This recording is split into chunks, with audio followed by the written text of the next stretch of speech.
Let me check. Yeah, check.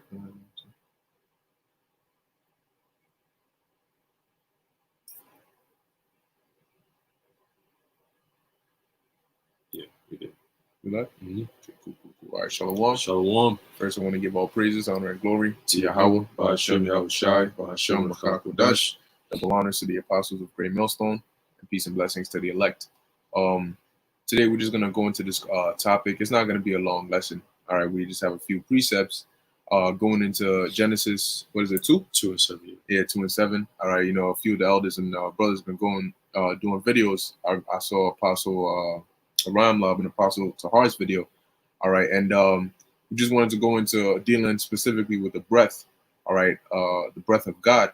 Okay, as you read in Genesis, because you have people, especially breath of life, right, where these so-called Christians will actually, you know, make you think that it's talking about actual breath, like the Lord, you know, into Adam, and you know, he became a living soul. That's not what it means. Okay, because that Adam who the Lord put the breath of life into, all right, was already alive. Okay, he was already breathing. Okay, he had parents. So it's not a you know what I'm saying. So let's go into Genesis, and then we'll get a few precepts to explain, all right, what we're talking about here. It's the book of Genesis, chapter 2, verse 7.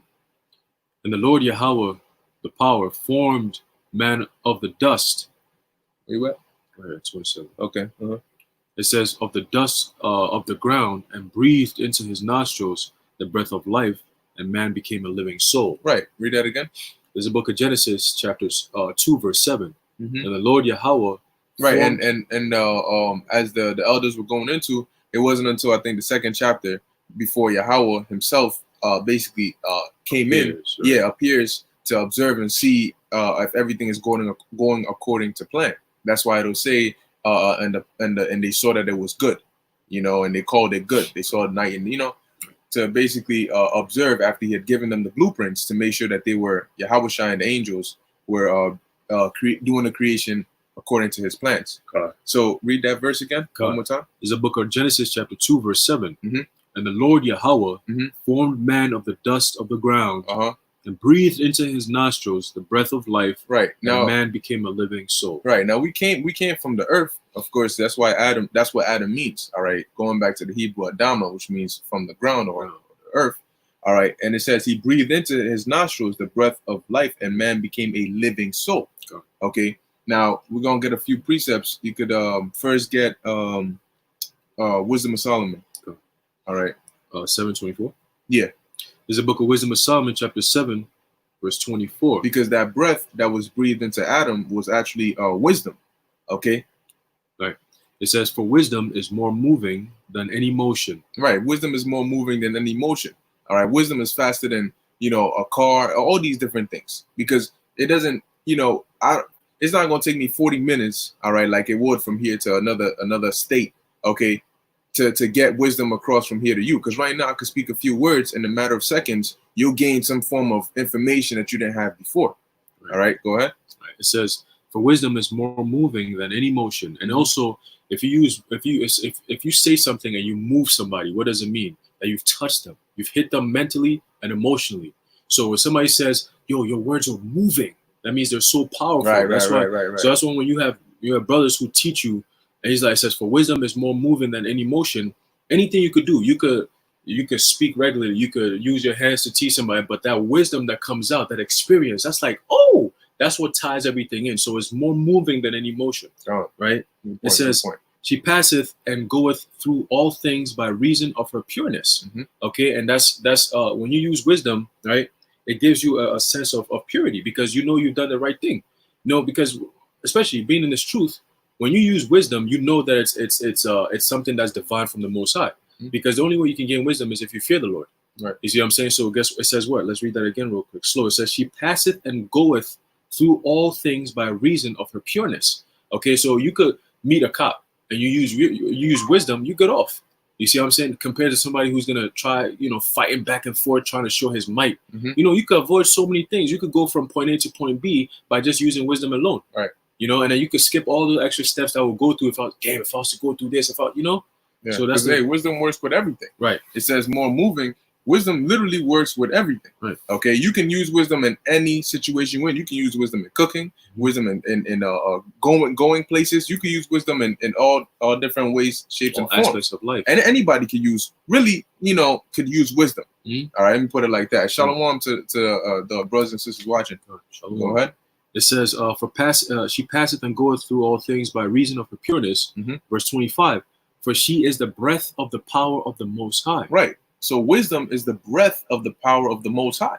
All right. So with that understand, is that it? There's No, more, it's right? more. Yeah. Right. It says, and a pure influence flowing from the glory of the Almighty. Right. So when we use the wisdom, all right, of this truth, that's through the Spirit, the Ruach Kodesh, all right, from Yahweh B'Shem Yahushai. But that's as it described here in the book of Wisdom of Solomon as what? The breath of the power of the Most High. So when you go back to Genesis and it says what? The Most High breathed into Adam, all right, and he became a living soul. That means what? The Most High gave Adam that wisdom.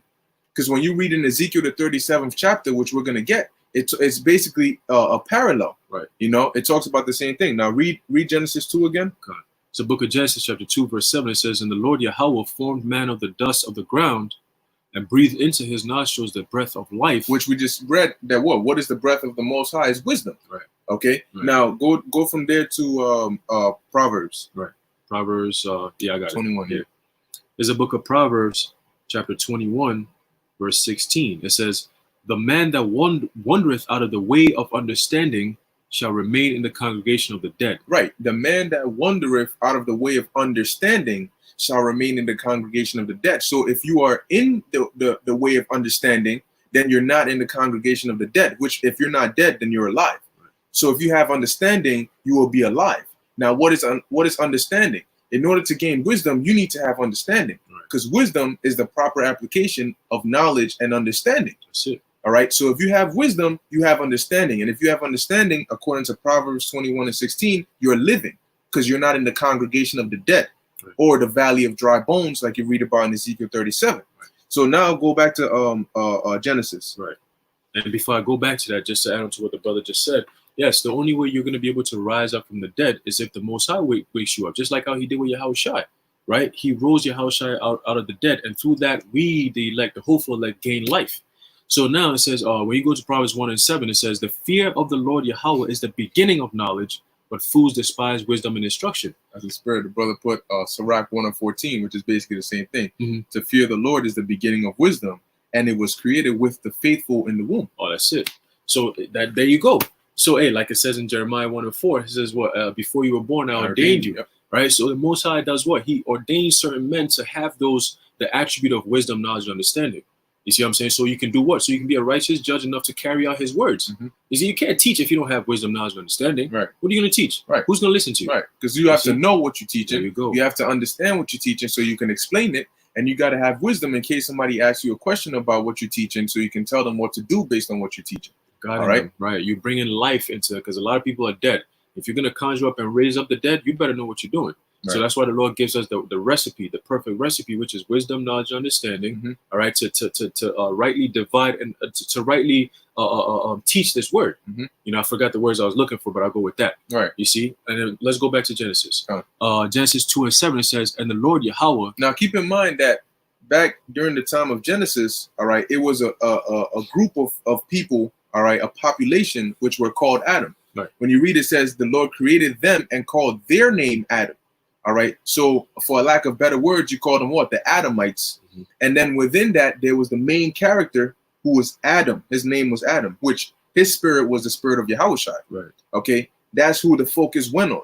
You know, like before a movie, you see the setting and all these other people, then it zones in on the main character. Right. That's what we're reading about. Right. So the Lord giving Adam that wisdom, all right, and that understanding in order for him to become what? A living soul, meaning to be alive, because he wouldn't be in the congregation of the dead if he has that wisdom and understanding. Right.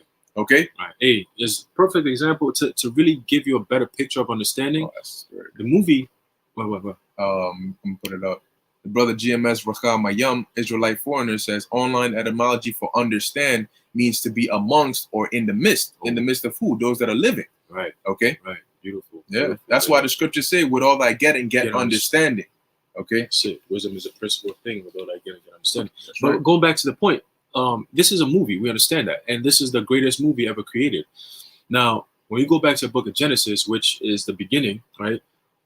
Adam doesn't really come into the picture until the second chapter. Just like the Most High, the Heavenly Father Yahweh Himself, He doesn't come into the picture until the second chapter. And we just reading it now. As these churches will teach you that, oh, you know, God created Adam and Eve. Like you might think that's the first thing the Most High created when you go to these churches. That's all they say. They forget about the first 5-6 days. It's just boom, God created heaven and earth, and Adam and Eve was already in there. Like what? There's a process, bro. Now the movie doesn't really begin until that main character Adam is pinpointed out. Okay, and that main character is the spirit of Yahushua. So right here it says what? And the Lord God formed man of the dust of the ground. So that means that it was like, until man was formed, meaning given that wisdom, okay, to separate him from everybody else, to take him away from all the uncleanness and put him into the spirit of what found the law, statutes, and commandments, because that's where it really began. That main character wasn't even picked out yet. You see? So it was until the Most High picked out Adam. It's kind of like Abraham. The Lord picked Abraham out of his whole family and said, yo, go to the land of Canaan. Leave Ur of the Chaldees and go to the land of Canaan. Mm-hmm. His father wasn't he a pagan? Wasn't he into pagan practices? His father was into, you know, paganism, because in Ur, remember, they were practicing, you know, worshiping different gods, moon gods, and all these different things, which his father partook in that. Right. Okay. But the covenant didn't go through his father; it went through Abraham. That's right. So if the Lord was to start up the whole, let's say Genesis went back to just Abraham and we started, are you going to say that Abraham was just there? No. He was there with his family and everything, but the Lord started the covenant with him. It's the same thing as Adam. Adam was there like everybody else, and the Lord picked him. And the fact that he was picked, the story starts with him. Right. It's a movie, and it's the main character or the story is following of Adam because he's the first man from where the covenant begins. Right. You see what I'm saying? So it's through Adam that we have what we have today. God, before we get into Revelation, I saw the brother Wake Up the Dead 144 put Revelation 11 on there, which is I think 11 and 8. Mm-hmm. All right, that's linked with Ezekiel. But we're gonna get into this because guess what? Adam had the law, okay, which is by way of the Lord giving him. Look, when you have the law, that means the Lord is dealing with you. But in order to first have that, you got to have wisdom, which comes by fear of Yahweh by Hashem Yahushai.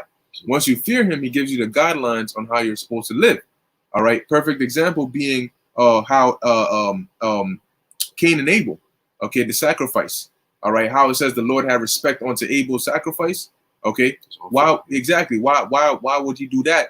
Or how would Abel know how to sacrifice properly to the Lord? Right. Why would he even think of sacrificing to the Lord? Because when you read the sacrifices, they're very specific. How the Lord wants it done. So in order to be able to sacrifice unto the Lord, you got to know how to do it. And in order to do that, that means that you got to have had the law. It was oral. Okay, it wasn't written down until the time of Moses. Right. Okay, now I got a precept here in Second Esdras. I want to say 7th chapter. Let's check 7 and 11. Yep, I get that. Second Esdras chapter 7 verse 11. All right, and we're gonna go into it and show you that what Adam back then he had the law. All right, and that's why it was Adam's lineage. Okay, that's where you get it says, and then men began to call upon the name of the Lord. That was through Adam's lineage. All right, through Seth. Okay, it says you said 7:11, right? Yeah. There's a book of Second Ezra, chapter 7, verse 11. It says, "Because of their sakes, I made the world." Which is talking about us. All right, the Lord's chosen people, Israelites. And when Adam transgressed my statutes, then was decreed that now is done. Right now, when you look up the word statute, okay, I'm gonna look it up real quick. Okay, it says statute is what? A written law passed by a legislative body, or a law. It says in biblical use, a law or decree made by a sovereign or by the Most High. Okay, so now what law was he transgressing? Okay, if Adam didn't have the laws, all right, how could he transgress? Because Adam sinned. Remember, Paul.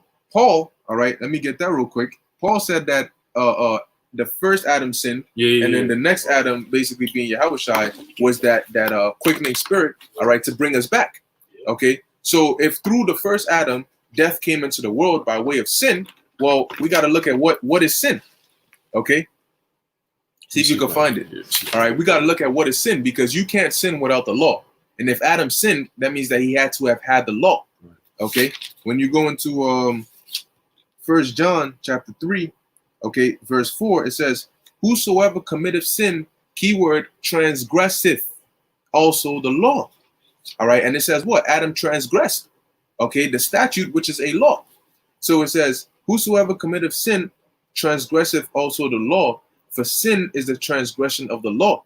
You found it? Yeah, I'm looking for it. I think it's in the book of Romans.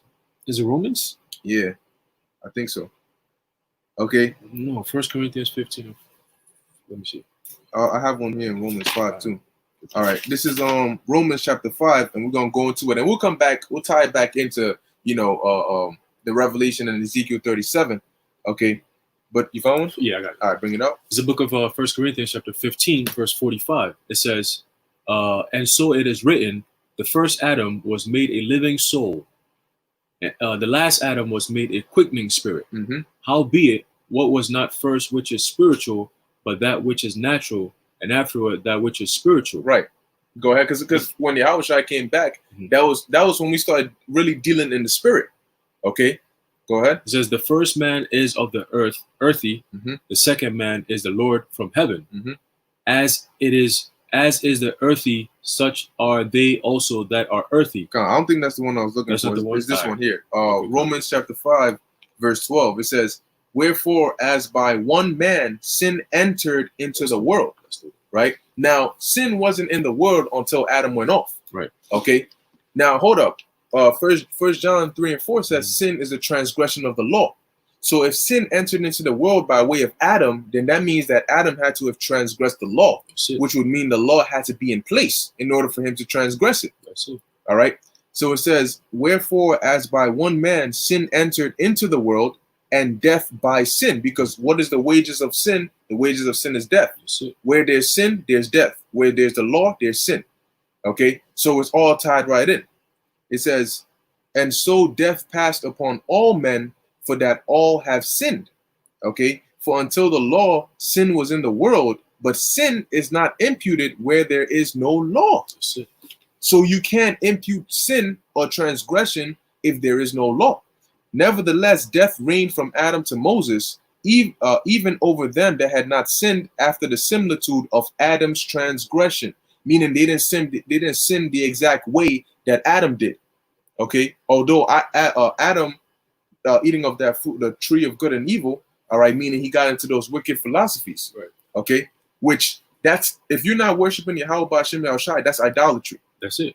Okay, your spiritual fornication, which is breaking the law.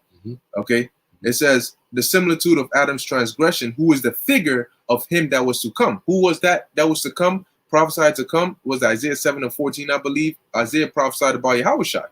Okay, so it was a figure of him who was for to come, which is Yahushai, showing you that Adam is the Messiah, who the world calls Jesus Christ. Right. Hey, all right. Yahushua himself said in the book of Revelation, I am the beginning and the end, the right, Alpha and Omega. Yep. He's the beginning of creation and the end of this age into the next the next kingdom. You see what I'm saying? He's the one who started this whole life as it is, and now he's going to end it and create a new one through his Father. Right. So we're going to go now from there. We're going to go to Revelation chapter 11, verse 8. All right. Let's get that. All right. So now we've established that the breath which was put into Adam wasn't a literal breath. The Lord didn't literally exhale air into Adam, okay? Because Adam was already breathing oxygen, all right? But that breath represented wisdom. Revelation chapter 11, verse 8. And their dead bodies shall lie in the street of the great city, which spiritually is called Sodom and Egypt. Now that great city is talking about America, okay? Go ahead. Where also our Lord was crucified. Now, precept for that is Revelation 17. This is Revelation chapter 17, verse 1. It says, and there came one of the 7 angels which had 7 vials, and talked with me, saying unto me, come hither, I will show unto thee the judgment of the great whore that sitteth upon many waters. And that great whore is who? America or Babylon. Okay. And now when you go down, okay, all the way down to the 18th verse, it says, and the woman which thou sawest, that woman being the whore, is that great city. Read that again in Revelation 11. Revelation 11 and 8. It says, and their dead bodies shall lie in the street of the great city. Of the great city. That's the same great city in Revelation 17 and 18. All right. But that's just a metaphor for America. Sometimes it's described as a woman, a whore, a city. Okay. And it says, and the woman which thou sawest is that great city which reigneth over the kings of the earth. And that's America. All right. So go back to Revelation 11. Right. And you notice too, let's read. It says, and their dead bodies, Revelation 11, verse 8, and their dead bodies shall lie in the street of the great city, not a great city, the, meaning it's one thing that's Right. known among those who are reading this, verse 8. All right. It says, which spiritually is called Sodom and Egypt. Hence, Deuteronomy 28 and 68, the Lord said he would bring us back into Egypt again, this time with ships. Where was that? America. Right. And, Okay. and then covering off with Sodom also is everything that the ancient pagan Sodomites, used to practice is all here in America again. That's right. Okay. Everything, every single thing, man. That they did is back here again. So Right. this place literally is The mother of spiritual. fathers. Yep. And spiritual Sodom and Egypt. Mm. Okay. There's more on that. That was it on that Let me verse. finish it off. It Okay. says, where also our Lord was crucified. Which that happens spiritually here. Okay. Right. Now go to Ezekiel 37. We'll close it with that because we're going to explain the dead bodies that are lying in the great city is not literal. Right. Okay. Because when you read on down in Revelation 11, it says what? That they suffered them not to bury the dead bodies or put them in graves. Why? Because they're not actually dead. Right. Okay. But they're in a dead state. When you look at our people, they're destitute of wisdom. All right. Pursuant to Hosea 4 and 6, the Lord said he was going to reject the children of thy people because they rejected knowledge. Right. So when you look at them, they're literally in a dead state. All right.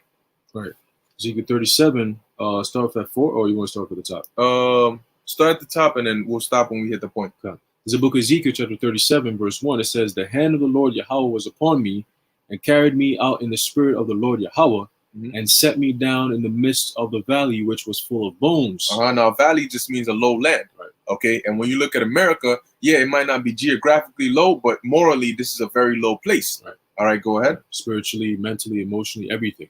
All right. Right. This place is dead. It says, and caused me to pass. Hey, when you bury something, what happens? It's in the ground. It's in the valley. You see what I'm saying? Right. It says what? A shallow area, basically. It says, and caused me to pass by them round about, and behold, there were very many in the open valley, and behold, there were very many in the open valley, and lo, it's like I think I read that twice. Yeah. And lo, they were very dry. dry. Yep. Now, there's a place in I believe Cali called Death Valley. Mhm. Okay, it's real hot over there. It's like a desert over there. So that's symbolic because Esau names this land upon certain things. Okay, like what's the precept that says it? That Psalms 49 and 11. right, They call after the names after themselves. right? Yep. So this is The all lands. exactly the lands too. Verse 3 it says, and he said unto me, Son of man, can these bones live? Mhm. And I answered, Oh Lord God, thou knowest. Right. Can these bones live? Bones are if there's bones, those are the remains of a living creature. Right. But in this sense, it's not talking about animals, it's referring onto the nation of Israel. Mhm. All right. So these bones or this the valley of dry bones, those dry bones are metaphorical for the state in which our people are in. Okay. So when he's asking, can these bones live? Okay, he's not saying literally can they come alive, but come alive in the sense of gaining that wisdom, Spiritual. the breath. Okay, go ahead. And it's going to say that. Go ahead. It says, verse 4, again he said unto me, prophesy upon these bones, and say unto them, O ye dry bones, hear the word of the Lord Yahweh. Now, who do we prophesy to? Okay, because now we're in the stead of Ezekiel, and we don't go and prophesy to dry bones, and Ezekiel did not go and prophesy to dry bones. All That's right, it. you were always prophesying to people. Okay, so when we go out there and we call out to our people pursuant to Proverbs, the 1st chapter, okay, wisdom crieth without, that's by way of us speaking. Isaiah 58 and 1, Right. cry loud and spare not. Okay, so we go out and we prophesy to our people, they are the dry bones. Mhm. All right, and we tell them to hear the words of the Lord. Go ahead. Right. It says, verse 5, thus saith the Lord power unto these bones, behold, I will cause breath to enter into you, and ye shall live. Whoa, see, same thing we read about in Genesis. Right. Okay, I will cause breath to enter into you, and ye shall live. Not that they weren't breathing before, but the breath is talking about wisdom. Pursuant to Wisdom of Solomon 7 and 25. Mhm. Okay, she is the breath of God. Go ahead. Verse 6, and I will lay. Hey, and Salaki, and that's what happens when you come into this truth. Guess what? you start changing your ways. You start becoming more lively because you the first thing you do is you learn to fear Yahweh Ba'Shem Yahweh Shai. And that's the beginning of you gaining that wisdom, gaining that knowledge and understanding. And then you change your ways and you actually become alive, as the scriptures calls us what? Lively stones. Stones. Okay. Lively stones. Continuing, it says what? Verse 6.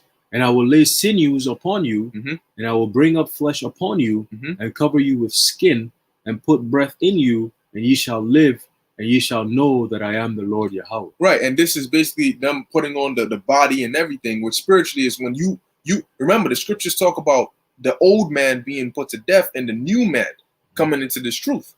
And when you come into this truth, as you grow, all right, that's the sinews coming upon you. You know, you stop getting those fresh lineups, you stop eating pork, and then you start doing things. You keep the Sabbath, you know, you eat healthy, you know, you anoint each other, you get in the spirit. All right, go ahead. Hey, that's beautiful too, because that's also, you know, twofold. You can think about it as in the kingdom, because the Lord talks about how he's going to give us new bodies. We're not going to go off because he's going to put the Lord's in our inward parts. Right. Okay, he's going to give us new bodies, a new way of living. So having the sinews upon us, bringing up flesh upon us and covering us with skin and putting breath in us, and we living forever and ever and being with the Most High. That's all also in the kingdom, man. We're gonna have different bodies. We're not gonna go in the kingdom with these kind of bodies, man. You know, so this is all like, it goes into like huge prophecies, even carrying on to the next kingdom, man. Yeah, which the scriptures tell you the Lord's gonna give us that new covenant. Right. But as of right now, dealing with our people in that dead state, this is a precept. The brother put GMS Rakah Mayam Israelite foreigners, Job 32:8. But there is a spirit in man, and the inspiration of the Almighty giveth them understanding. Okay, that's a beautiful precept. Let's keep going. Nice. Verse 7. So I prophesied as I was commanded, and as I prophesied, there was a noise, and behold, a shaking, and the bones came together, bone to his bone. And when I beheld, lo, the sinews and the flesh came up upon them, and the skin covered them above, but there was no breath in them. Boom, there was no breath in them. All right, that's a key point right there. Go ahead. Verse 9. Then said he unto me, prophesy unto the wind, prophesy, son of man, and say to the wind, thus saith the Lord Yahweh, come from the four winds, O breath, and breathe upon these slain, and they might live. Right, now the slain meaning what? Us losing that knowledge, wisdom, and understanding, us losing our heritage. The scriptures say what? The end, basically the man of sin shall not be revealed till there's a great falling away, which was us falling away from who we were. All right, so technically we were slain, but now we've been reborn, all right, through the spirit, all right, with the wisdom of the Lord. Spiritually dead. Right. It says, verse 10, it says, Ezekiel 37, verse 10. So I prophesied as he commanded me, and the breath came into them, and they lived and stood up upon their feet, an exceeding great army. Now read it, verse 11. Then he said unto me, son of man, these bones are the whole house of Israel. Behold, they say, our bones are dried, and our hope is lost. We are cut off for our parts. Right. So the scriptures say that the bones are the house of Israel. Now there is no account in history or even today of Ezekiel going or any prophet going and prophesying to bones of Israelites, and they're literally coming together and boom, boom, boom, boom, boom, they're becoming alive. So that shows you that this is a metaphor. All right, a metaphor for what? In this time period, hey, you had the elders and apostles which were going out prior to going on YouTube, but after they went on YouTube, guess what? You started having a great awakening, so to speak. You had a lot of brothers who are elder brothers now. All right, back then they were young, but they came from the world into the truth by hearing the elders and apostles speak. Okay, now as they prophesied onto the wind, all right, the internet carried that, all right, and sent it to the four corners, wherever brothers were at, and they heard it, and then they heard the awakening. They came and listened, they started growing, and then they became who they are today. Okay, so that's that breath, which was that wisdom entering into them. Okay, now prior to them coming into the truth, we weren't dead, literally, because we were actually breathing air. Okay, even now, as we're in this truth, we still breathe air. So what does it mean that the breath entered into them and then they became living? We were already alive before that. So it's telling you it's metaphorical for what? Gaining that understanding, really ultimately this truth. Right. Waking up spiritually. Right. Hey, and that's beautiful too, because when you watch the show Game of Thrones, if you notice, is like the what the winter people? What are they called? White Walkers. The White Walkers, yeah. And but they show they make him look like they're the bad people, but they represent Jake, because when you kill them, guess what happens? The way they wake up is like how when you watch this truth, you got one brother who sees it and another brother sees it, and it's like, oh shit. So they when you watch the show, one of the walkers is dead. They open their eyes, then the next one opens their eyes, and the next one opens, and they all wake up, and then they all start attacking. You can't kill them. Fire, whatever. Exceedingly great army. Right. And then they have their 4 leaders on the horses, and they're the ones who command everything. You see what I'm saying? It's kind of like how the truth is right now. Right. You know what I mean? But like you keep on going, like they're all what? Dead bones. And then they all rise up, they still got life in them. Right. You know Yeah. So hey, that's and the exceedingly great army, all right, which right now is all these Israelite, whether they teach the truth, whether they're in GMS or not, whatever group they're in, you still have Israelites waking up all over. Right. And it's like everywhere you go, there's a camp or there's videos or there's Israelites, and it's literally in Esau's eyes an exceedingly great army, which the real army is the elect of the Lord, okay, but nonetheless, it's still fulfilling that prophecy. Yeah, and then it talks about their parts being cut off, Mhm. which is going into the northern kingdom and the southern kingdom.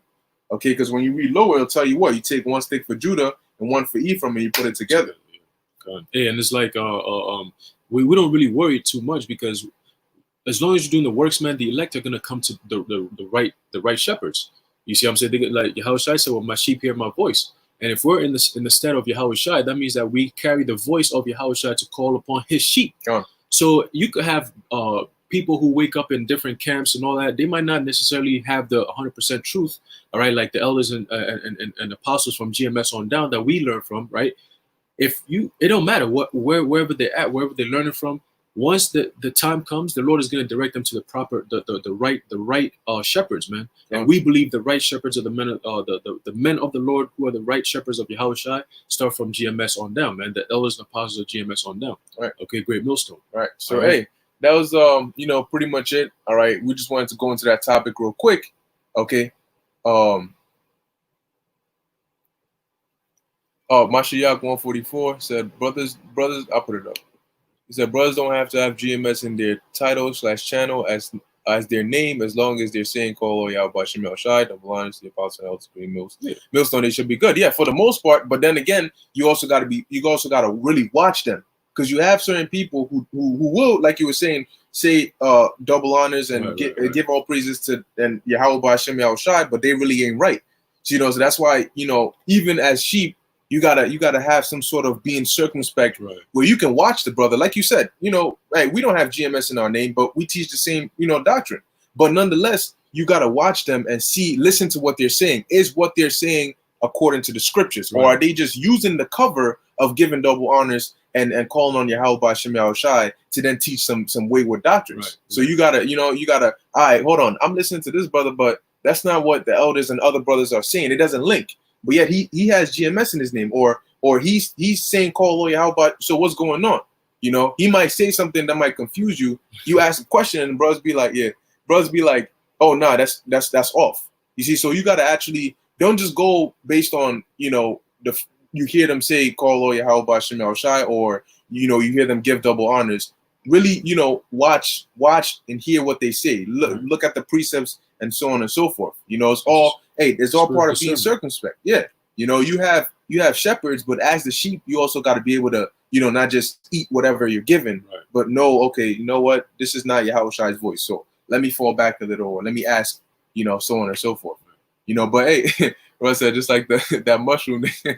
Hey, yeah, man, because he was teaching, what he was teaching was off, But anyway, we pretty much gonna end it there. All right, we just wanted to go into that because you'll have, like we said, certain Christians will come out and say, oh, breath of God, he breathed more, and Adam was like, damn, I'm good, I feel good. You know what I'm saying? Like, we out here. That's not how it went down.